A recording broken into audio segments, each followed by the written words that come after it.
Wednesday afternoon. It's 4 p.m.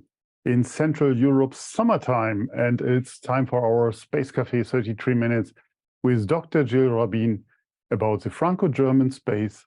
Of course, I still love you. As always, we really appreciate your participation and ongoing feedback. We will learn and improve based on your feedback. I'm Torsten, the publisher of SpaceWatch.Global, and as you know, SpaceWatch.Global is a Europe-based online platform for information in and about space and new space activities in a geopolitical context.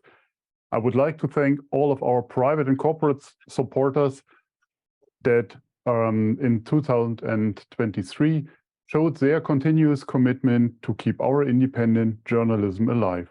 We really appreciate that. And I know many of you are already familiar with our website, our bi-weekly or daily newsletters, and the Space Café podcast. And the latest one, just published a few hours ago, features Marcus Moslechner's conversation with Matt Russo, an astrophysicist and sound wizard. The surprising appeal of sounds from space, is it called? And he has recorded that at the SXSW in Austin, I think 2 weeks back. We also have new exciting episodes of the Space Café Radio, the latest episodes with the CTO of Endurosat, Viktor Danchev, on the Tolliman mission. Pretty cool insights, I can promise you, and with Andreas Lindenthal about the latest Munich Security Conference.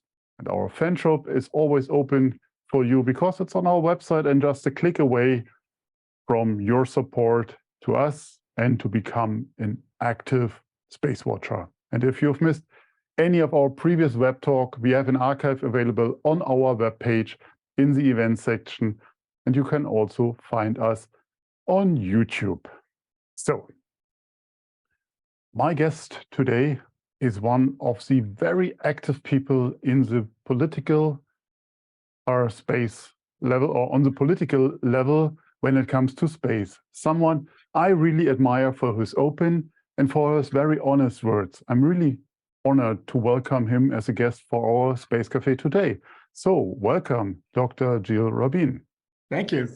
Very happy. And for those that doesn't know, Gilles is a distinguished economist and space advisor, and currently serves at the French embassy here in Berlin.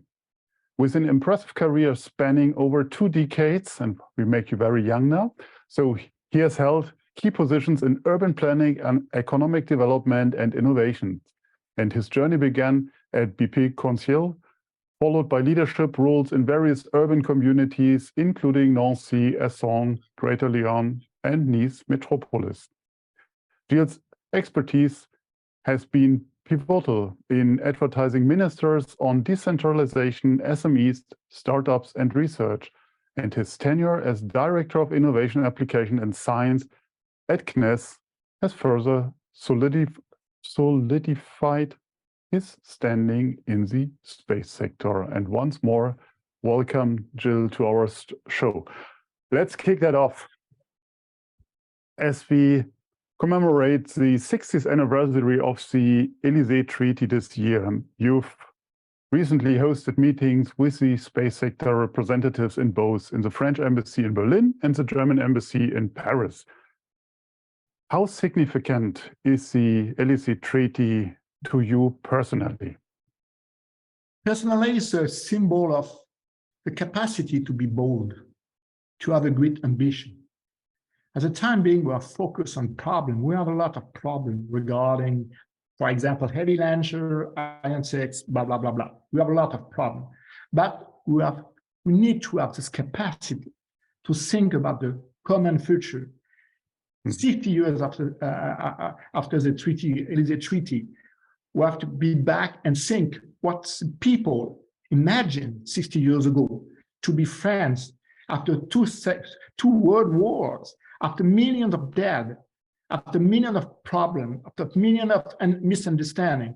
They were able to discuss together and to have an ambitious to build up Europe.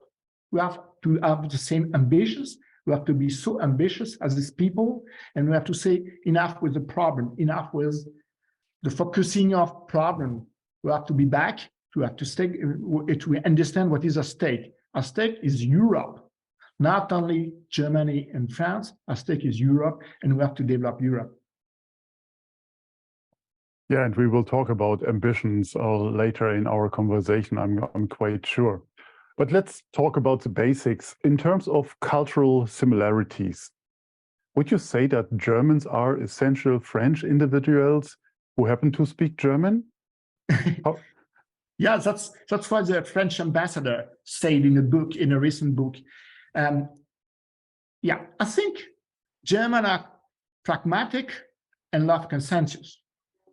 But today, it's difficult to imagine that the French works the same way, because we are on strike today, and we live a very difficult time regarding the social security, regarding our capacity to be a society, a community.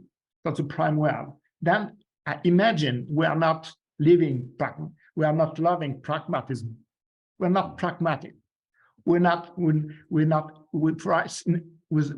unable to develop consensus. It's very difficult to develop consensus between us. But good news that now Germans are on strike too. Then you are more than friends. You are brother now. You are on strike, and we're very happy on Monday to listen that Germany understood France very well now. I see. But we are trainees when it comes to strikes. So yeah, I couldn't help you. You master it. No, but more seriously, when it comes to the English language that we use here, do you believe that French and German speakers share common understandings of terms such as sovereignty and autonomy? Or do we have different understandings when we translate it back to our own language and to our belief? When we talk with the German people, and we talk about sovereignty, autonomy, independence, particularly in defense sector or in space sector, the same thing. They understand and they say, okay, we will defend European sovereignty, European independence. Mm-hmm. But they add under the umbrella of NATO. That means we are not the same thing. We are not thinking of the same thing. For France, independence means we are European, we defend Europe alone against, let's say, other countries. For Germany or Italy or Poland or Lithuania and so on, the same independence, of course, but with our friends or partner, US friend and US partner. Not the same thing. That's not the way we work. And we have to understand that. And we have to work in this direction, not to be as a German, but to understand the point of view of Germany. But how can that be bridged? Bridged, that means that for me, we can develop sovereignty, we can be sovereign without competitiveness. That's a balance. Because if we are sovereign without competitiveness, that means that we have a bad, for example, heavy launcher, bad capacity to launch satellite and to be competitive. If we want to be sovereign, we have to be competitive. And we have to organize competition in Europe. That's the difference. That's the way we have to move on, because that's the only solution to understand the German point of view, competition, competitiveness, and to understand the French point of view, sovereignty. Sovereignty and competitiveness are the same word. Mm-hmm. Okay, that's an interesting view, and obviously as a German, I might see it a bit different here. Reflecting on the history of the Franco-German collaboration in space, and that's our topic here today, can you share some of the key milestones that have shaped this partnership? And I want to call it partnership. Imagine Ariane, heavy launcher. Without Germany, we won't be able to build up a new launcher. Ariane is a good solution. Galileo is a good solution. It's a good product. Copernicus, it's a fantastic, it's the best data and data system in the world. MMX, the rover on the moon of Mars. We have Gauss, a new product on artificial intelligence. So there's a lot of product, a lot of common capacity to develop. And a lot of people are doing partnership without the stamp of French-German friendship. You have a lot of things is going on. But the question is, we have to focus on this project, and we have to focus on the future.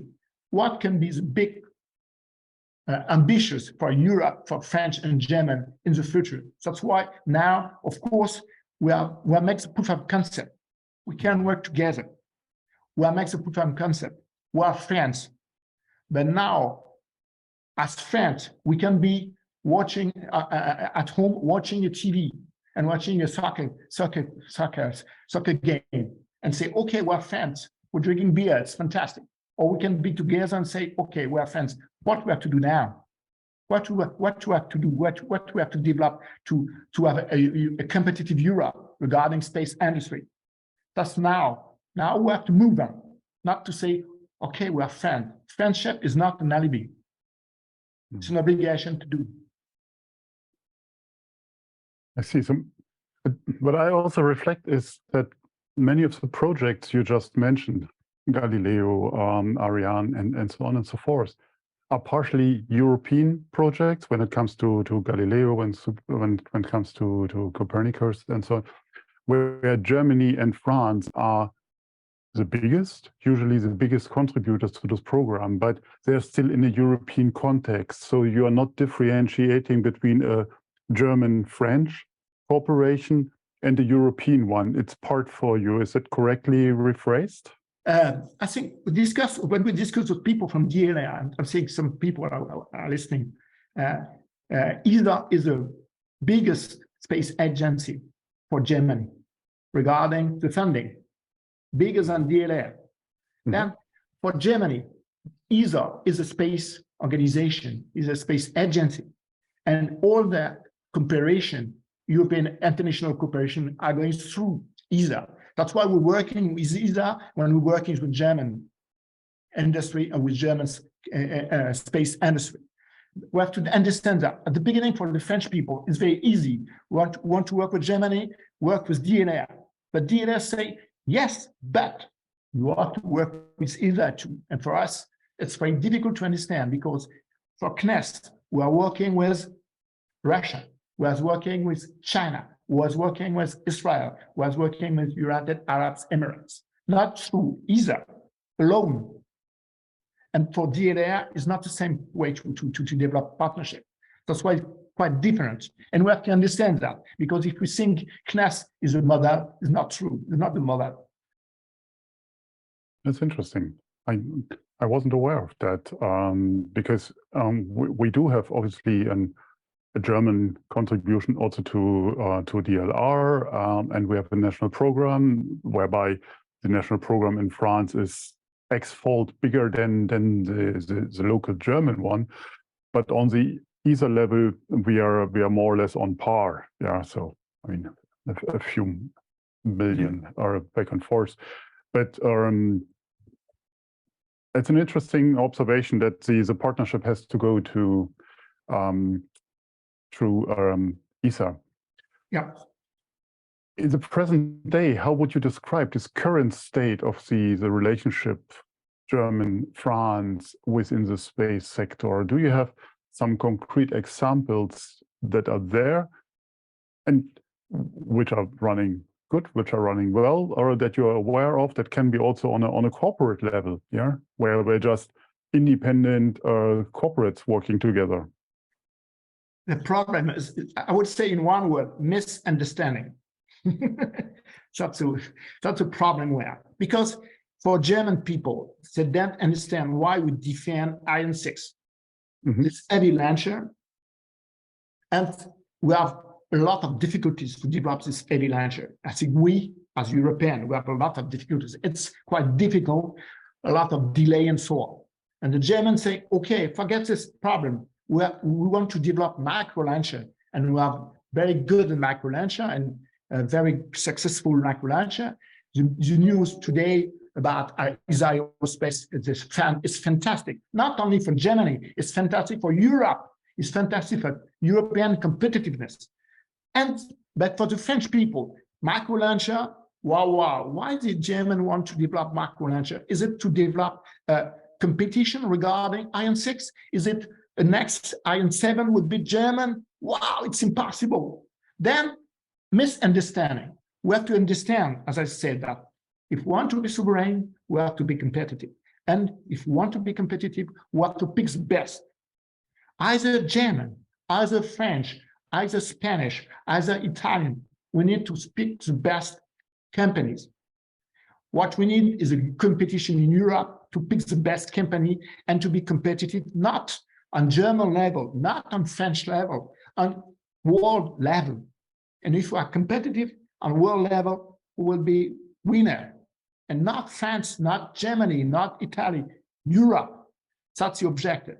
We want to have a competitive industry in Europe. But it also implies, if you keep this or develop this thought further, that if you want to have the best out of a selection, some will lose. I mean, that's the principle of this market, and you might have a concentration of intelligence, of power, of capabilities in one nation state. Mm-hmm. Or in one region. Let's not even call it nation state, but under legislation of a state. So that means if we have the best micro launcher comes now from wherever, let's pick Spain for instance, then would you suggest that all the European funds should go then to Spain for that, and the other areas should be left out? No, how to balance? Because I mean, you're the politician, and politicians, not me, obviously. Now, European Union can organize this competition and say, okay, we will supply, we will buy, let's say 10 launches and we have to select the best micro launcher in Europe. Then competition means, okay, we will check what is possible in time with this launcher. And at the end, we say, okay, the winner is Spanish, let's say the Spanish one, and the Spanish one, we will buy 10 launchers. That means for this launcher, you can invest money to develop your product. At the end, we need to be selective. We need to pick the best, not to say we have to finance our German micro launcher, our French heavy launcher, our Spanish micro launcher, and so on. That's regarding taxpayer. It's impossible to work this way. We have to select the people, as the US have done, as NASA have done 15 years ago. Okay, we selected, we're buying services. We're not buying a rocket, we're buying services. We have to develop the same policy in Europe. We have to buy services. But when we talk about the 10 micro launchers, to stick on this example, there might be 2 that finally will fly, 2 that you define as the best. What will happen to the other 8? They're dead. Okay. That's good. That's a competition. Either you win or you're dead. We've lost in the final of the World Cup. Argentina win. We're dead. We lost the game. Then that's normal competition regarding. So the prime one that space industry is a public funding industry. Yeah. And I'm so sorry that you lost in the World Soccer Championship. No, honestly, I mean, it's just it's Germany 4, but that's another thing. I think both nations believe in this vast potential that space exploration and development has. So what do you think this potential encompasses? And you alluded on the micro launchers, which area we might go as well? I think we're talking about human exploration, but that's not the problem. The problem is what we can call space dominance. Yeah. Regarding the Apollo program, it was not only to land on the moon, it was to develop a global industry ship sector, digital sector, and so on. That means that when you develop a new space strategy, like in 60s, sorry, we have to develop not only a launcher and satellite, blah, blah, blah, or a place for Mauer or Thomas Pesquet taking picture and so on. We're talking about a new industry, a new way to develop industry, what we have called space dominance. Is Europe out of the game? It's not only for the launcher or the satellite, it's as well a problem for the global industry in Europe. If we invest money in the space industry, it's not only for launcher and satellite, it's for our whole industry. Car industry needs satellites. Health, pharma industry needs satellite. Localization needs satellite. Banking needs satellite, blah, blah, blah. A lot of industry needs satellite. If we are out of the game, we'll be a US economy. As for digital industry, we can say, okay, we can buy the product. We can be only consumers. But if we are only consumers, we will be unable to develop the new industry for the new century. Okay. One element of the way forward you described are startups. How can, and I think you can give us some good examples on that. How can French and German governments enhance their support for these enterprises? Or do you believe that the current level of support within each country is already sufficient and not watering the level of engagement? Because if you have one country where the startups just supported by the government. It depends. I think we have a problem sometimes with what I've called PowerPoint startup. When you meet people, that's why when I'm traveling in Germany, I always meet people, not in my office, in the French embassy, but in their offices. And in 2 minutes, you can imagine what's going on in the next 10 years. Because people you met, you imagine how they work. Then we have to, as the same thing, we have to select the best startup, not to finance all the startup with a very beautiful PowerPoint presentation and so on. We have to select at the beginning, and we have to select, in my opinion, not only on national level, but international level. Let's begin with French and German. For example, we are developing what we call an accelerator, Space Funder. And we selected what we imagine are the best 10 startups in Europe and working with the startup. The problem is not they're coming from France or Germany or Italy or blah, blah. No, the problem is 10 good, very good startups. That's the way we work. Then we have to finance, to find the startup and to finance them. In my opinion, startup needs 3 things. First, funding.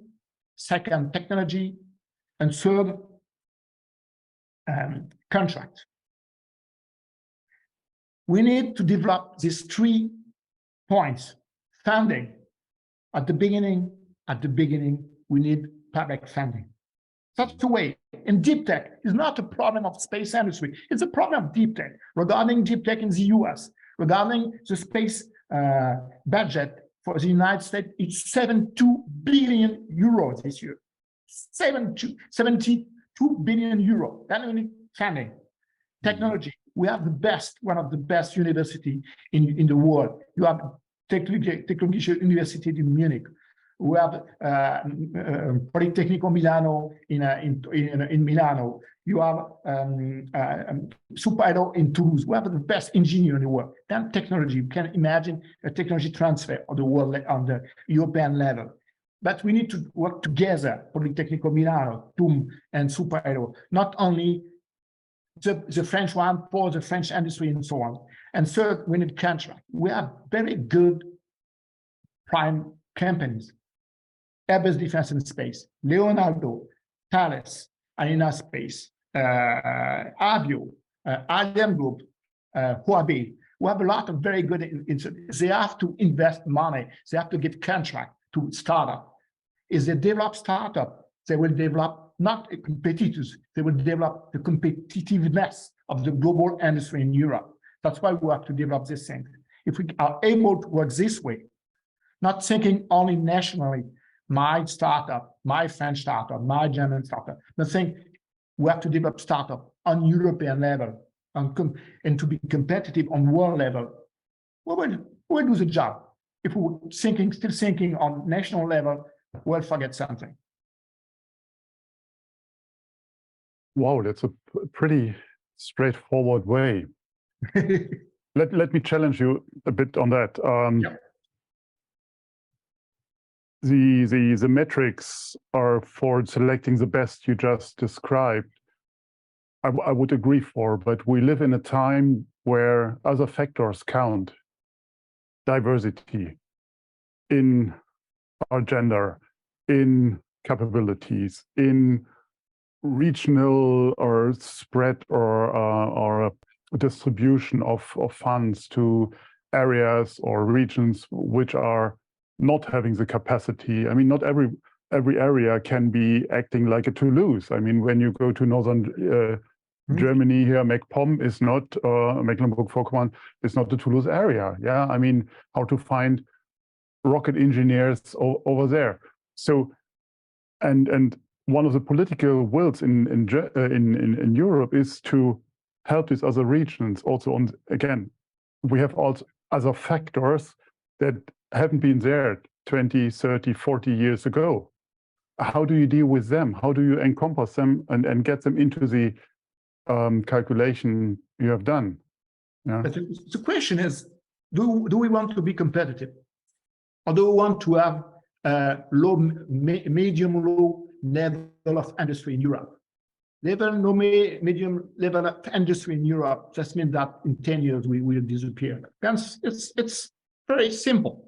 Just means space industry. That means that, of course, in Bremen, in Munich, in Cologne, in Berlin, you will have space startup because you have the environment, the classes, and so on. Of course, the same thing in Toulouse, in Paris, in Bretagne, and so on.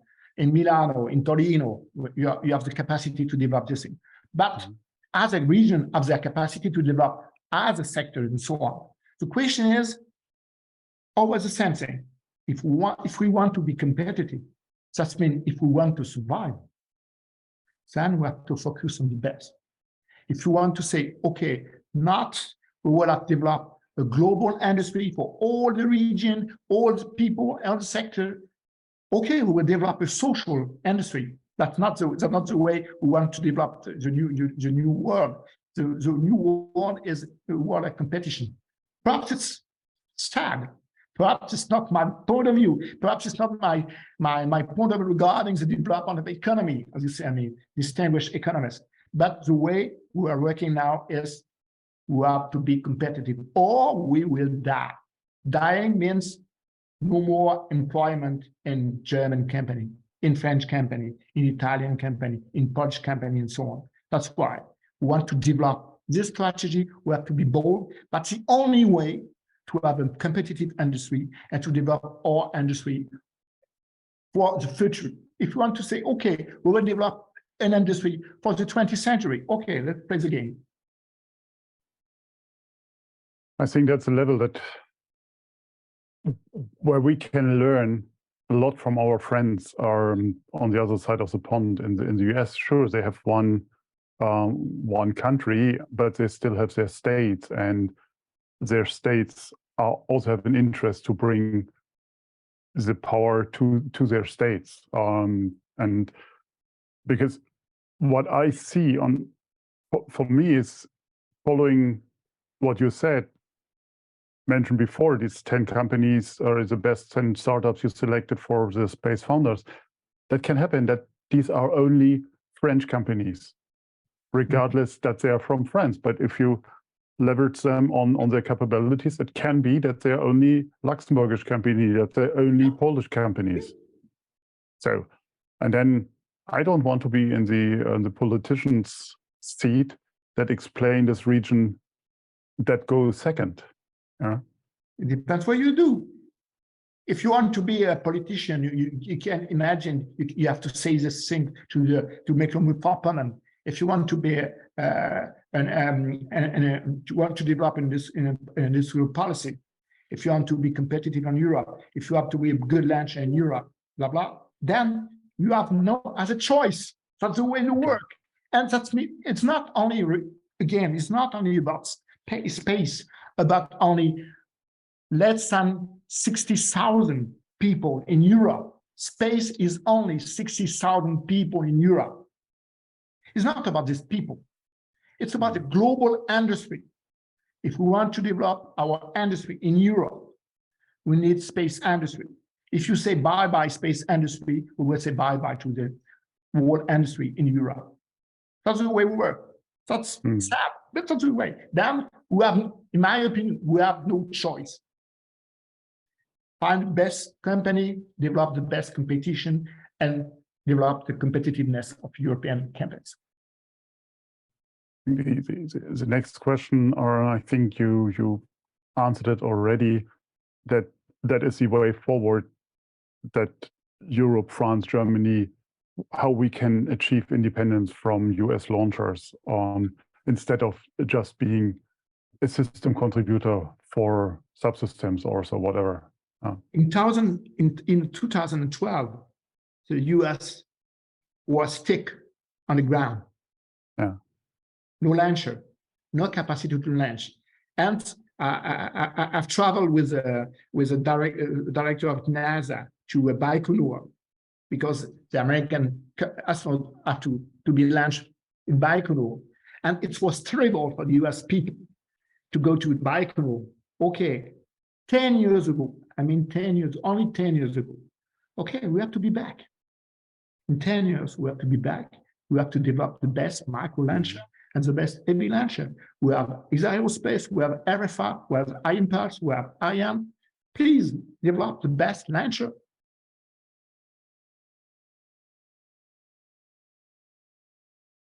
We hope for the best for Europe. Yeah. Last point, before we come to the question from our wonderful audience today, what are your thoughts on another area of cooperation between Germany and France, and that's human spaceflight? Could this collaboration lead to another bold projects like Hermes 2 or even a joint lunar base, where we invite others? Lunar base. You signed already the Artemis Accords. Okay, you're done with that. So no, it's the same thing. Lunar base is not only talking about people running on the moon. It's to develop industrial solution, energy solution for these people, to develop a capacity to be autonomous. It's not only a moon project. It's an industrial project as well. We're working with Air Liquide, we're working with Allianz, we're working with a lot of French and German companies to develop a new lunar industry. And they're working, not thinking about space future or New Armstrong. They're talking about, I want to understand what is the return on investment for this in the investigation on the moon. And we're talking about people investing a lot of money and not space industry. That's the way we work. We have to develop a global strategy, a global ambition. And I mean, French and German, we share the same ambition. And the people from OHB, people from Manfred Fuchs or Marco Fuchs, the dream is the same. European and the moon with European spaceflight. That's a big dream, not only for people like me, but for our industry, for our global industry. So will we see Ariane 6 human rated? Will we see our European capsular? I mean, an Alpha 9 or is Aerospace 20? I don't care. I don't care. My dream is to be in Kourou in 10 years if I survive, and to see a launch for a European astronaut to go to the moon. It would be fantastic, not only for me, but for all the space industry and for all the industry in Europe, in my opinion. My friend, 10 years is very ambitious. to see from where we are now. I'm very old. Yeah, 10 years. It's yeah. I know. I hear that time is pressing now. But I mean, 10 years in the space sector. I mean, we know where we are. So let's go to some of the questions. So Valerie, I have seen your questions earlier on. Thanks for that. She asked about how I, as a German, feel about sovereignty and how I would describe the difference. I mean, my politically correct answer is it's a show about my guests here and not about me today. But I would say for us, for me personally, sovereignty goes in a European context and not on a national context. And that might be where we could see differences. And that includes also defense, to be honest. I would like to see a future where we are a truly unified Europe under a European defense umbrella, or also our space ambitions are. So that's where we might see some differences. And it's my personal opinion, or not an opinion that's reflected by our elected representatives in our parliament. So I'm not a politician, that's what I said before.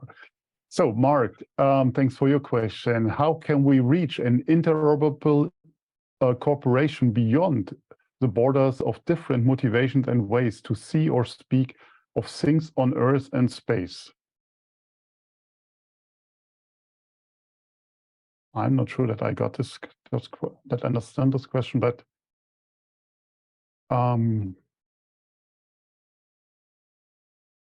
interoperable cooperation beyond the borders of different motivations. I think we covered it. You said I think we have to focus on project. We have to focus on project, not of past project, but on future project, and developing a new ambition. That's right.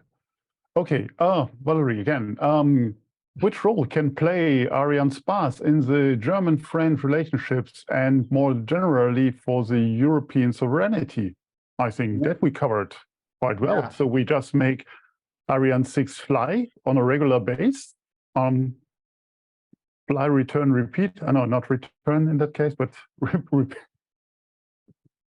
fly, rebuild, repeat.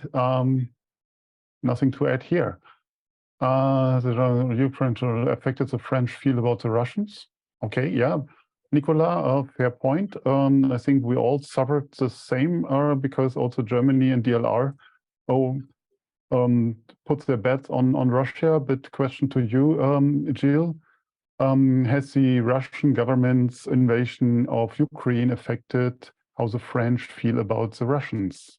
Of course, regarding ExoMars, of course. Let's see. We have no more relation with the Russian by the time being. I thought it's a space. Is there a program we talked about that, and that's why leave nationalism?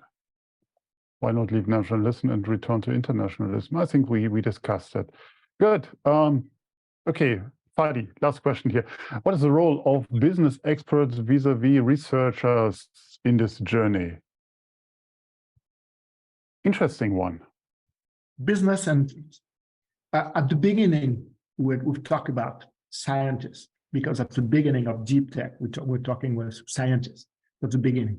At the end, we have to talk with all the people, business organization. But at the beginning, of course, we invest money. Remember, NASA plus a Space Command plus DOT plus 72 billion euro. That's why. Then, and they invest money in public research with scientists. And at the end, they buy services developed by businessmen. That's the way we work. Then the same thing is we don't have to separate science and business. We're working the same way. Or we are unable to be competitive again. Then we are working the same way. Imagine the same way we are working. Great.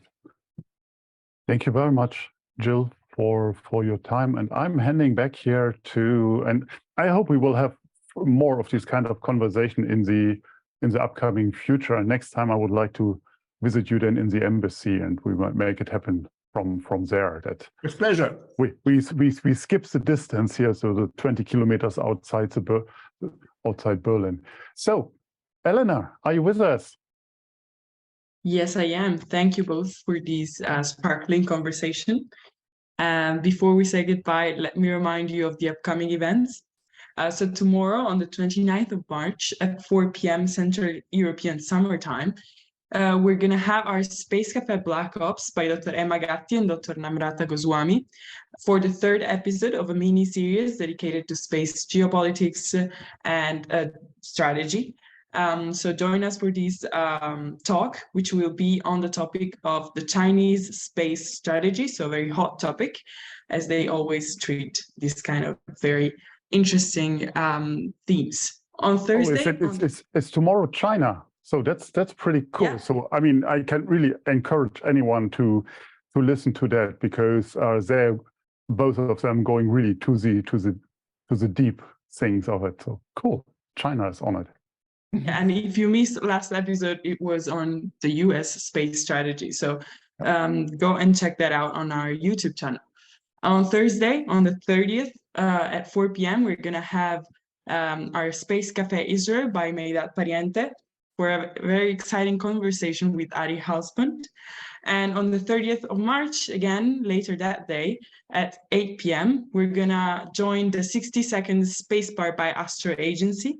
And on the 5th of April at 6 p.m., join our Space Café Italy by Dr. Emma Gatti for an Italian conversation on the southern Italian space industry. And the day after that, the 6th of April at 2 p.m., Space Café Austria will return with Sabine Pongruber. And on the 11th of April, join our very exciting 33 minutes about the new lunar policy handbook, and stay tuned on the timing for that event.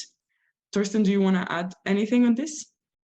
No, as you said, we are working to get Eloise and Chris Johnson on that call, and Eloise is based in New Zealand, Chris in the US, and so we are somewhere in between, so it will be potentially quite late for us here in Europe. But this handbook, for those of you that followed the activities at the UN COPUS this week, was just released on Monday at UN COPUS, and there were also talks with the working group on space resources. So the UN is doing pretty interesting and timely stuff at the moment to move that to a level, on an international level, to a consensus that, as Jill discussed it earlier, and we can flourish our local industries on that. So stay tuned for further information. And yes, it is the Tuesday after the Easter break. So, but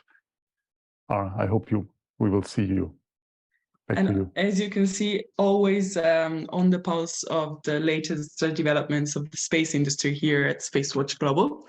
And lastly, our event, the 12th of April at 4 p.m., we're launching a new regional chapter, Space Café Poland by Lukasz Wilczynski. So we're very excited about this. Don't miss any of these events. As usual, you can find all of them on Eventbrite. Find and subscribe to the events you'd like to attend to, and you can also find them after recorded on our website and on YouTube. And we would love to hear your feedback, so please check in with us on Twitter, Facebook, and LinkedIn. And don't forget to sign up for our daily and bi-weekly newsletters. And if you'd like to treat yourself to something special, become a Space Watcher today or help us in the supporter program. Thank you, Gilles, for the insightful talk and for being our guest. Thank you. And thanks again to the entire team behind the scenes for doing this great job week by week again. Thank you, our audience, for joining us, for the great and insightful questions you asked. And I hope to see you tomorrow and next week's in next events. In the meantime, visit our website and follow us on social media. And take care. Don't forget, become a space watcher. Thank you. Bye. Thank you. Bye-bye. Bye. Bye.